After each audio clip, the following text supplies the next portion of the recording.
I feel like Jerry's happy because he's drawn a Thresh ban and a Zillion ban out of him. Played him in both their games yesterday. Did a pretty good job. I mean, that's when you heard that great ultimate sound coming out of you. Yeah, you did. There you go. There you go, Red Eye. There's your daily sound that you put me up to today. But we do have Vi banned out by 7 wards as well, and Ziggs and Orya banned out of Millenium. So not too much that's surprising really from the Ziggs and the Orianna, locking away strong mid laners, safe mid laners, forcing maybe some unconventional picks, but wouldn't be too surprised if we just saw the standard stuff. And obviously Captain Fan, yeah, nothing too surprising. Yeah, the Orianna booster just played so damn well on Orianna yesterday. It was ridiculous. He kept farming really well. His ultimates would just shred apart teams, but they at least picked up as the first pick for 7 Wars. We know Crow has played it, did fairly damn well on it. What do you think? Yeah, he's taking it away as well. Everyone in the From EU the Spider LCS, King. Well, that is what his name means, but everybody knows that EU probably values Elise above almost anything else. What are you chuckling about? RNA hovered over Mordekaiser. They're looking for the crowd cheer, but they're not going to get it because they're not Brazilian. Even the Brazilians didn't get one, unfortunately. But we do see Lucian and Annie picked up here, so we have the bottom lane for Millenium picked up. And we do have Yasuo and Gragas for 7 wards. And you can hear the crowd, they're happy about that. Combo we actually saw last game. Those two synergize very, very well, but what it does mean is 7 wards have committed to Yasuo top lane without knowing what he's up against, and that's a very dangerous move. There are a lot of champions that can, well, Yasuo is very, very strong even if he falls behind. He gets to 2 items and then he kills you regardless.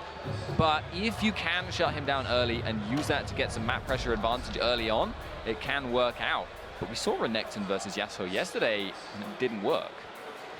And right now we're seeing them hover over Lee Sin, where Arnea in their second game of the day did flawlessly. He was amazing. I think it was 6-0 and 60 in that game. I don't remember the exact score, but he didn't die in that game, if I remember correctly, and he did a fantastic job. He's always been a fantastic Lee Sin player. And then the Renekton for Kevin top lane. I mean, Kevin, I hardly ever see him lose a lane. He played Renekton in the first game, played Olaf in the second. If I remember correctly, you're looking at me like I'm wrong. Well, no, I'm looking at you because you said he very rarely loses his lane yesterday, and then he sort of did. They won the game. That's all it counts. They but won either the way, game. we do see Essek go for Tristani again, and the Fiddlesticks. This is what we saw them actually use at game number 1. That was their really cool combo that they worked together. Because they had so much wave clearing power, it basically meant that the aggressive Lucian lane they were up against could never get into a position where they could look for an engage, where they could look to actually take advantage of their burst. So basically becomes where Tristana is just farming without having to worry about engage, bomb, and kill. That also gives them an option for 2v1s, but they didn't choose to take that last time. And right now we're seeing Skarner being hover over. Pretty sure we're not going to see that. We did see Kurt play LeBlanc yesterday, which to me might fit their playstyle a little bit more because they have the ability to just burst someone down very quickly. It's the 2-man roaming squad. We saw this exact combo yesterday. Aranea on Lee Sin, Kerp on LeBlanc, roaming together, and that was the reason they were able to get something like 10k gold in towers, because they just kept killing them over and over and over again. And he got so many picks on so many players, and was in a matchup against Gragas, did pretty well. In spite of the fact he's kind of a safe champion, apparently not safe enough. There's one thing that worries me though in this matchup, is the Fiddlesticks and LeBlanc. Because if you think about it, if LeBlanc jumps into your team, and you are quick enough to hit that Fear on her, basically going to die, because you're just a sitting target into a Gragas Baron's Cocoon, into Yasuo and Gragas combo. Like, that's something that Kurt has to be really prepared for. But we saw LeBlanc yesterday, he played phenomenally on it. He really, really did. And LeBlanc has a lot of options available to her. She can, I mean, you could see, for instance, I remember there was a situation where Gragas was walking towards a Dragonflight, Kurt popped over the wall, 1 combo, dead. That kind of stuff, that's not what Fiddlesticks can deal with. Fear is actually a relatively short-range skill, so he has to be really quite close in order to do that, and he's going to have to predict the W, play it so that he is trying to bait out the cube, because there is an animation on it. You can distort instantly. You can get out if he's in range and you realize you've made a terrible mistake. All right, well, this is the first game in this best of 3 between these two teams. One of us will advance on, play against the winner of Pain Gaming and Onslaught World, who just got into the semifinals in the best of 3 you just saw earlier on. But look at these two teams, look at the compositions. Who do you favor? What team are you really gunning for to win this one? I really actually like Seven Wars' composition. I feel like they have a lot of extreme skills, but the favorites have to be Millenium. They have a track record against, I hesitate to say, like better teams, but they're in a more competitive environment more often, and that gives you experience that Seven Wars just do not have in an offline environment. So you're saying Millenium? That's you're going with. I'm not gonna call it either way. I used to do that too. I used to walk the fence quite a bit, and then I was like, you know what? I'm gonna guess on someone, and I have to say this will probably be Millenium because just of the comfort picks that they got across the board with Curb on the block, RNA on Lee Sin. You know, you have Renekton played by Kevin J. Reed, such a good aggressive and even passive support with mixed in with Creaton on the Lucian, who did so damn well on it. I hope it's gonna be a close game, but I feel deep down that Millenium's gonna take it. You have to wonder how well Crow is going to play Elise in this situation. A lot of it depends on him preventing mid lane from snowballing out of control. If Curb can be kept kind of on a leash, he won't be able to do the jump over the wall, one combo burst to squishy target move. And This is not going to be good. He's in a good position, though. He's in the back of the tri-bush, so it's going to be really hard to get to him here. But if you get a flash stun out of Jerry, it's going to be his death. He's not paying attention! What is he doing? He just flashes so late and pretty much giving that one away. But he does get locked down. He does actually be forced to take his jump as his first skill. And that was really unfortunate because that's not what you want to take as a level 1. And that is, I guess, just a misplay. He didn't really expect them to come around that corner. He sat there so long. But flash down on both the support of Jay Ree and the AD carry of Essa. That actually favors Essa and Seven Wars in general. He has an escape. Annie does not. If there is an early gank from Crow to take advantage of that, Jay Ree is going to be a sitting duck, an easy target. And right now, you see him heading up towards the top side of the jungle, trying to see if they're going to be counter-jungled at all. And right now, little do they know, they will be. Crow is there in the vicinity. He's going to actually back away, but not before getting that ward down. So they will be able to maintain control of their side of the jungle here. And RNA, it looks like he's going to start off a blue buff here. And we're going to have normal lanes coming in. So looking at both these compositions, who do you favor early to late? Like, what is Seven Wars looking to do early game? Are they looking to survive it, looking to win it? And what is Millenium trying to do? Seven Wars early game is mostly going to consist of just farming up their huge late game carries that they have in the form of Tristana and in the form of Yasuo. Expect a lot of jungle pressure on that bottom lane.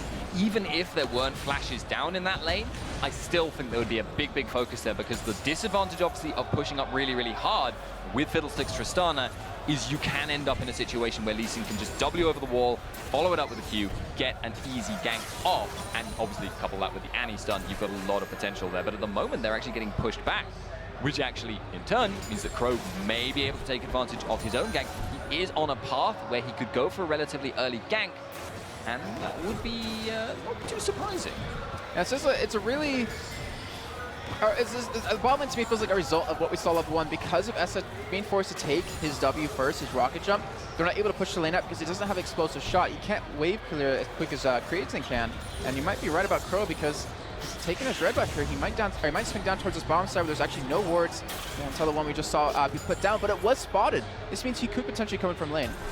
Doesn't look like he's going to go for it. In the end, deciding just to farm the jungle. I'm not sure I agree with that, but maybe he's paranoid because it's too obvious of a gank, or maybe he's just taking a really circuitous route. I'm not sure what he was looking for there. I think he's expecting RNA to be there to go for a gank because of how far Brewster was pushed, and I think he's respecting RNA quite a bit on that Lee Sin, but I think he might be over-respecting it because it's playing mind games with himself. And right now you see RNA, he's visiting the top side. He's finally coming for a gank here, but Crow, he didn't really need to commit that time. Maybe could have went somewhere else, but obviously we're gonna find out as the game does go on. RNA is gonna actually head up to counter jungle potentially here. He did quite a bit of that yesterday in their match, and I wouldn't be surprised to see that happen again.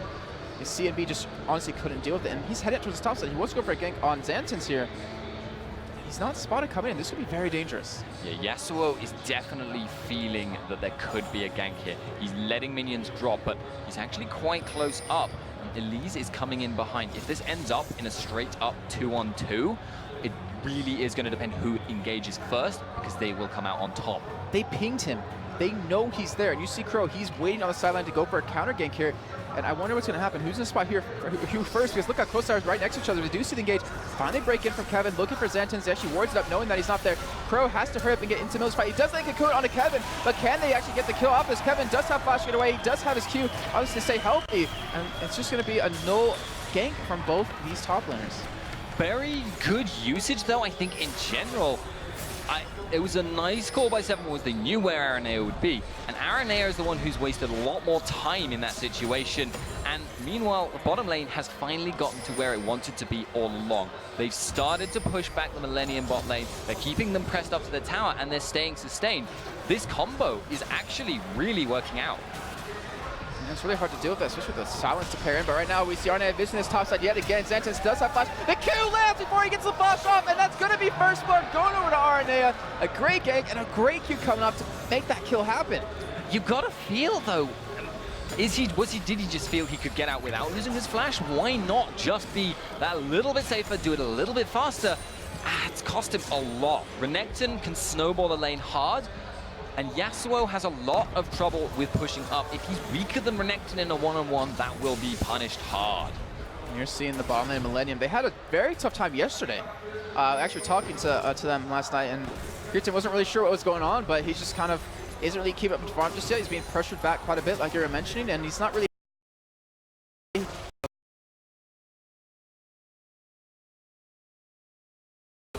spring and summer split. Well,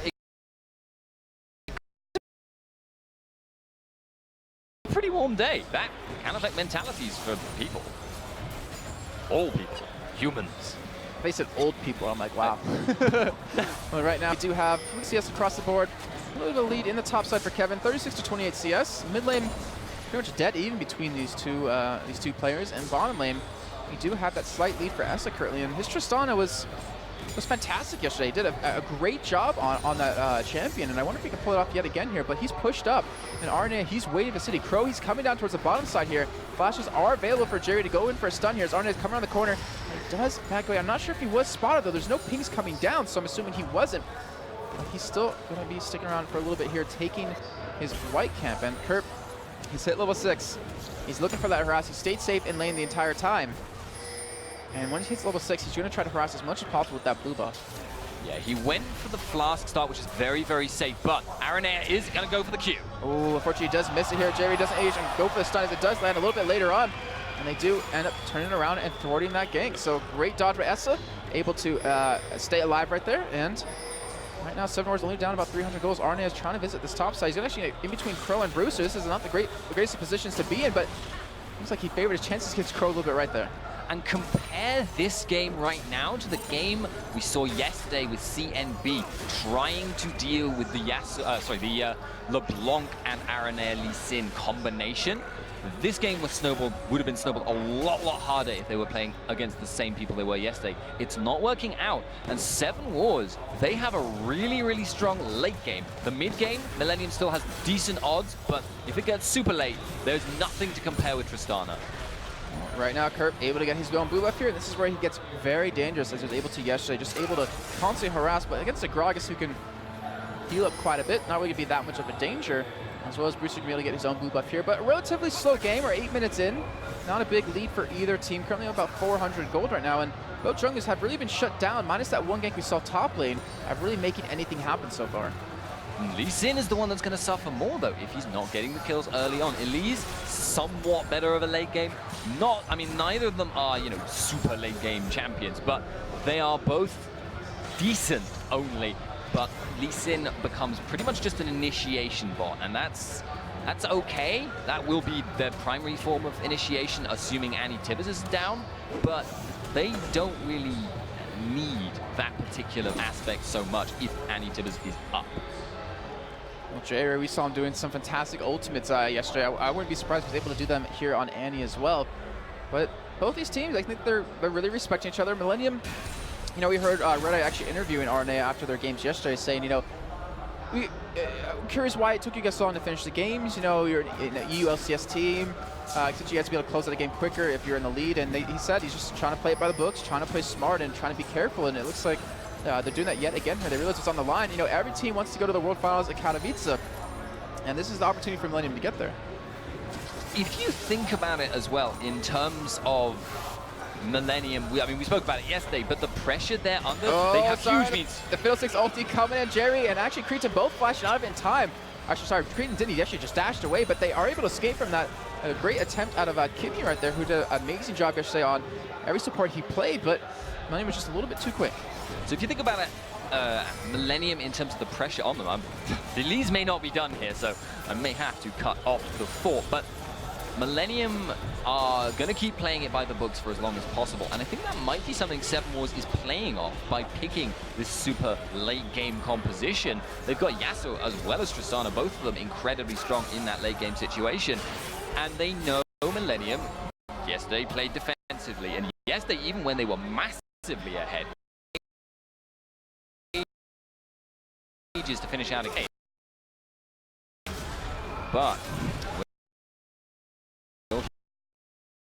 be able to get away from this? Well, it looks there, but he does get slowed up right here. He does get the nice knockup. Are they going to commit this? No, they're actually not going to go for the dive. If you remember, against C&B, they did this two-man dive early on, and they actually both died for it. They both paid the price, and this time playing a little bit smarter this time. Not going to let it happen. In the meantime, we are seeing Crow actually go for Dragon here. He's going to have the backup from Kimmy, and this might be Seven Wars getting a nice little bit of an advantage off of that. But Aranea is heading down to that area. They will be able to get in and try and stop this. Oh, Jerry no. is there. He's level 6 too. He has the Timbers if he wants to use it. He does get sunset. He does get feared. He does get the Timbers off. Gets the kill on a Crow. Turns around. Gets Kimmy as well. And Esley's looking for the kill on somebody. Just doesn't have the damage. He even flashed in for it. That might prove to be a mistake. And they get the sub Aranea. And they get a double kill on Cretan. They get the 3 kills. They're going to get Dragon as well. And that was a breaking point. That is a huge advantage for Millenium now. Over towards the top side as well as Xanta's getting very low. He's being forced out, being forced to flash away. And Millenium, they just seem to have cranked on this aggression out of nowhere. And it was just basically Aranea predicting the Dragon call. He made, as soon as the gank was failed in top lane, he didn't hang around. He didn't wait to try and get any farm in the jungle. He headed straight down there. And because of Annie's strength in that kind of situation, because of Lucian's early burst and the fact that Tristana is not that strong at the moment, even though they've been winning the lane, they were not able to fight that, and that meant Millenium was able to just clean it. Oh, Aranea still gets the steal away right there. And she's getting caught here with him, getting feared up. Looks like he's not going to be able to escape this one. Does flash for the wall, does safeguard as well. He's going to get out of range of Crow, and that will allow him to escape with Cretan there to back him up. And Aranea getting very lucky right there. That could have been very bad, but he does still escape. He does deny that big golem as well. And this is a Millenium that we were kind of expecting to show up right now, but you can't really count Seven Wars out. Arguably there, though, the Aranea took a risk he didn't need to. He was very close to being in repel range, and he still had a ward. He could have jumped further. That ward in the Tri-Brush wasn't necessarily what you describe as like as far as he could have gone optimally. So I wonder whether he just felt really confident in his distance judgment, or whether he was just panicked, caught off guard, and not actually ready to be having to jump out. Right now, either way, he was still able to escape right there. And Seven Wars still have been unable to really pick up a kill. And if you look across the lanes, I mean, I guess we can talk about this. Kevin has a slight lead in the top lane of CS, about 17 at the moment. Look at the jungle, Aranea has a lead as well. Mid lane, it's dead even across these two players. And bottom lane, there is a lead built up for Essa, 101 to 86 CS. At this point, though, Lucian, with the 2 kills, has more goal and is also at a much stronger phase of the game. He is way, way stronger in terms of his burst. And because now Essa hasn't got him pushed up against the tower, he can look to try and fight engages in order to prevent him from ever getting pushed up again. You can see right there the range is starting to become a problem for Cretan. And even the damage that he's doing to Essa really isn't that much. And Essa going for that patented static shift first item that we saw him do every Tristana game yesterday. Worked out really well in those games. However, in those games as well, he had a bigger lead than he has now. He's able to get a couple kills on his belt, but in the meantime, we're seeing Aranea trying to go for a gank on the middle, and will be thwarted. Very hard to gank that man. And Kevin, with that Sunfire kit completed, he's looking to get that turret low, and it's already down to about a 5th life. The purpose of the static shift first Tristana is actually quite an interesting one. It's not intended for team fighting at all. It's basically intended to create map pressure. You just push as hard as you possibly can and try and force objectives as a result of that. Aranea is looking for the smite steal away from this. He's actually going to go back, and he does not steal it. Crow's managed to actually get it, but can Aranea escape? He does get the kick away, but does have anything. He does ward up over the wall. It looks like he's going to escape, but Crow goes over. Brewster's going to pick up the kill, and there's the first kill finally coming in for Seven Wars. Meantime, top lane does die, or top turret does die, sorry. and a 1-kill advantage coming in for 7 Wars, but they did lose that turret. It was also quite a close engagement on in the bottom. In the meantime, top lane, you're seeing Kevin not really take much damage yet, as it doesn't have its side shift completed just yet. He's at an 800.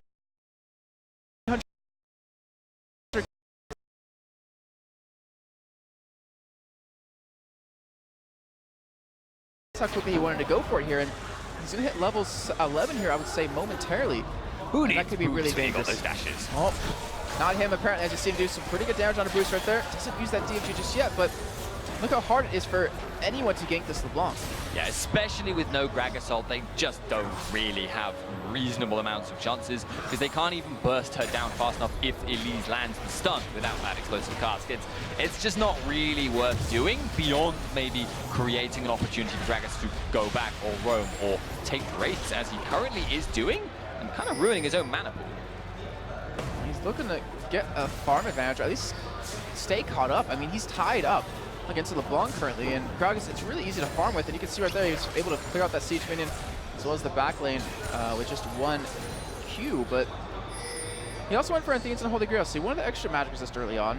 And Curb, I feel like this is the time that he needs to start picking up some kills. He needs to start roaming around, make that DFG really worth it, and really kind of flex his mid-game power.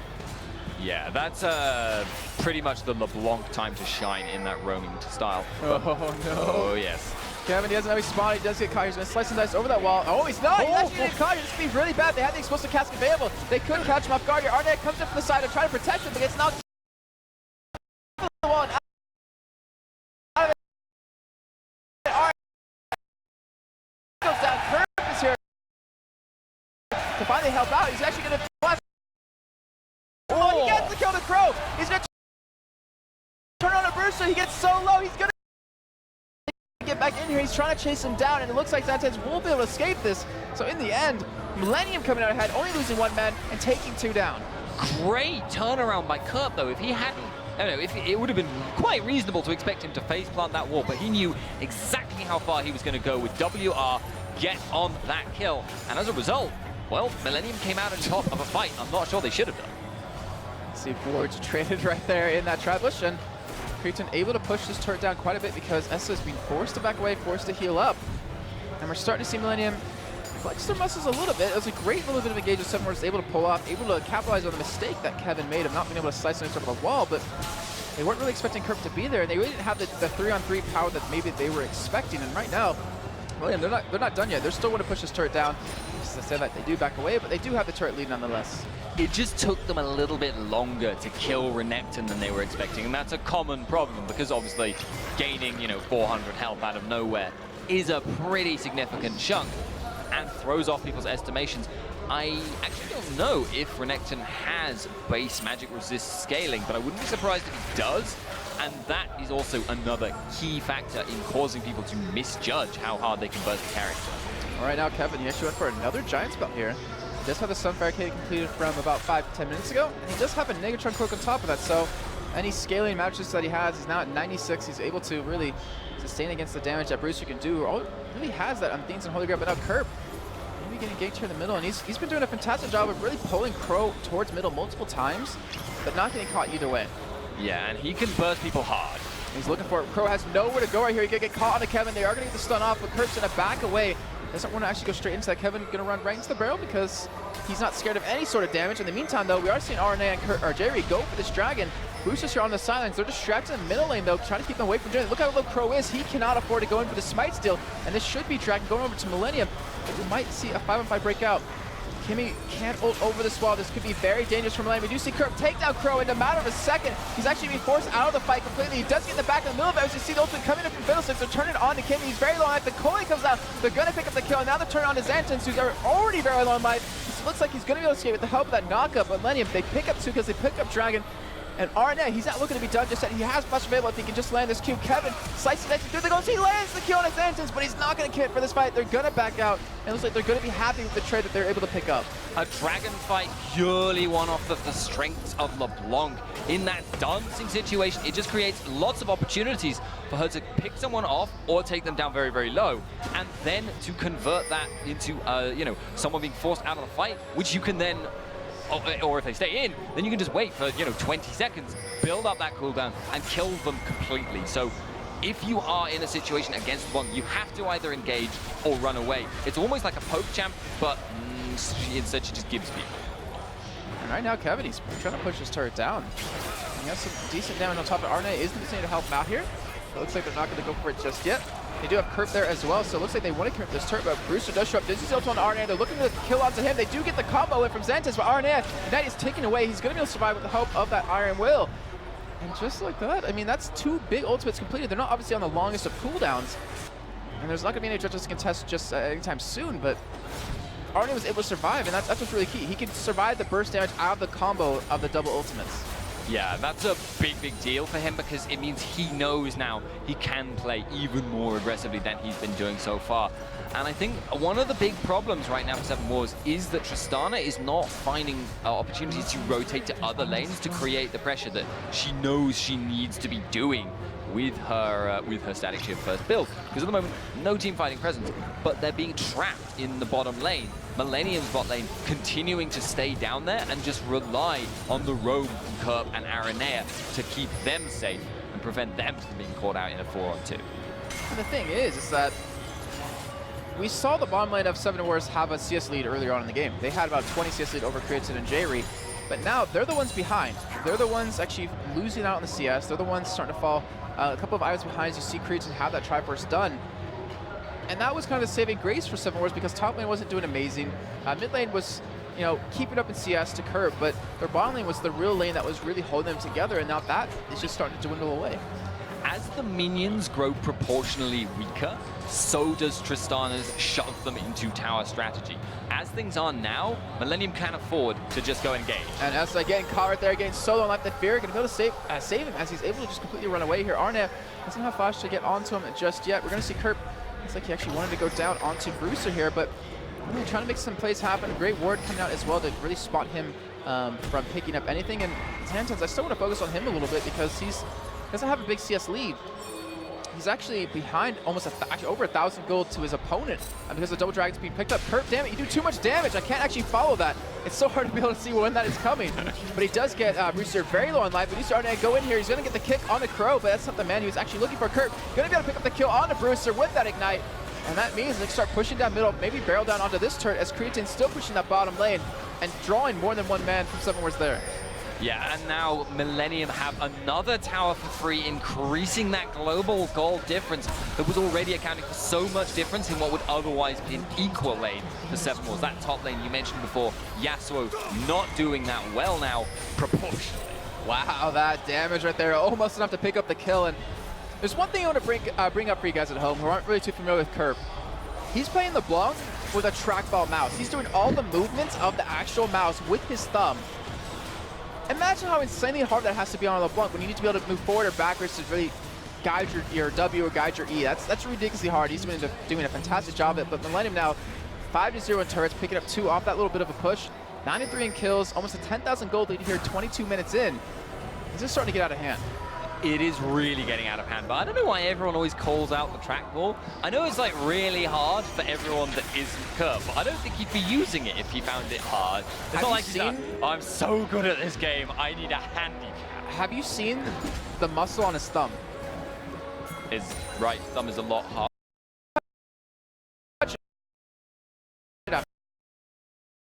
After this game, and you'll see why. Because that man, he has like biceps on his thumb. It's ridiculous. But either way, he's doing a fantastic job this game. 3-1-1, 170 CS. He's currently beating his opponent. He almost has his death cap done. And then it happens. Xantins, who just got, quickly comboed by him without a DFG, almost dropped. It's going to get even more dangerous. I don't know how it is in America, but I don't think the people, at least in Britain, normally would just go up to a man they've never met and say, "Can I touch your thumb? This is important." It's because you guys are too busy having cups of tea. I like coffee. Well, you're not clearly, but either way, this game. Oh, really? Millenium. Have you listened to me recently? Not often. Oh. In the semifinals, Not though, if you can avoid it. They're looking in this best of 3 for the first map win here. And oh my God, Kerp! He catches Xantins on the rotate with that dash, and they're going to pick up that kill. That was insane. The prediction on that Kerp was amazing. Even if you know exactly when Yasuo is going to dash, that's something that people would not find easy. Trying to land chains is difficult normally if it's someone like that's already rooted. Trying to land an R chain, you see people miss it all the time. That's incredibly skilled stuff there. And that's why Kerp is a handicap, as you saw right there. But right now, Millenium actually potentially looking for a fight. As you saw, 7 Wars, they're pushing up, and it looks like they might even be able to go for this turret here on the top side, because Kerp's able to shove that lane in, but Draken has respawned. It looks like that might be the possibility of Millenium here. They already have an 8.1 thousand gold lead. It's only going to get bigger off of this, and you look across the board, the kill spread is perfect. 2 kills for Kevin, 1 kill for Arnea, 3 kills for Kerp, 3 kills for Creatine, even 1 kill for Jay Ree. The bottom lane of Millenium has yet to even die. They are looking so strong and so smooth in this game. But this is the area where Millenium are their weakest. They now need to close out this game. They are a long way ahead. We know they are. They can kill almost anyone they please. If Brewster gets found here, he is liable to die. But you've got to think, are Millenium actually going to close it out completely? If they just group up and siege, I don't see anything that 7 Wars can do to stop them. But they do.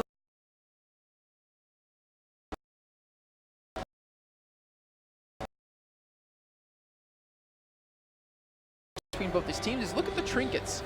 We have all warding trinkets out of 7 Wars, and we have 3 sweepers out of Millenium, and you're seeing Millenium use that to their advantage. They're using it every time they possibly can. They're clearing out all the vision in the jungle. I mean, let's just take you through the vision that 7 Wars has across the map.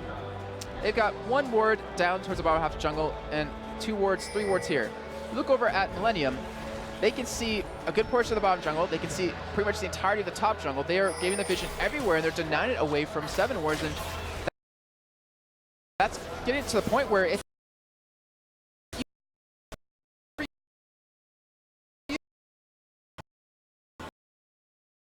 and he and attacks now. This is actually something that Aranea, who was watching the Ocelot World game earlier, was very, very vocal about. He was saying it's really not right. They were winning the game. They were way, way ahead in the first game, and yet they only had 1 sweeping trinket. It becomes infinitely more valuable to your team if you're ahead to sweep out the enemy wards. You can always get a couple of wards and cover pretty much all the important areas for you. If you're sieging, for instance, the enemy base, you only need like 2 wards. You just cover behind you and cover over the wall so you can see what's there.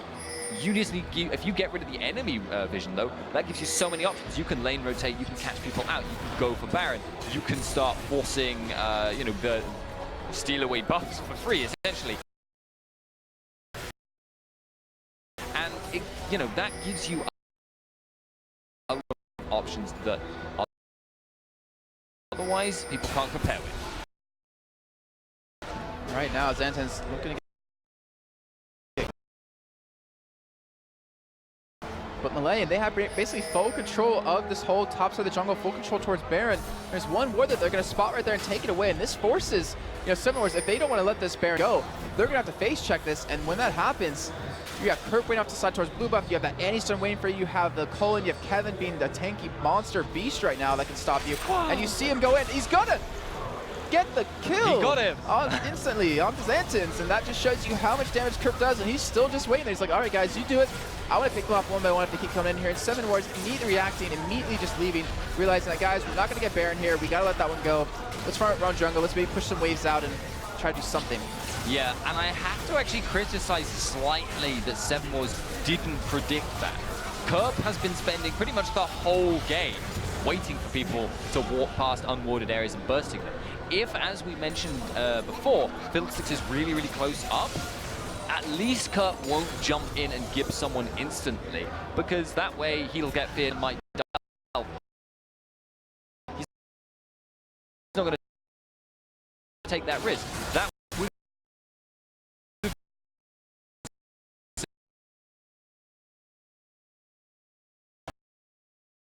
and then they're actually worse off than if they had just stayed in their base.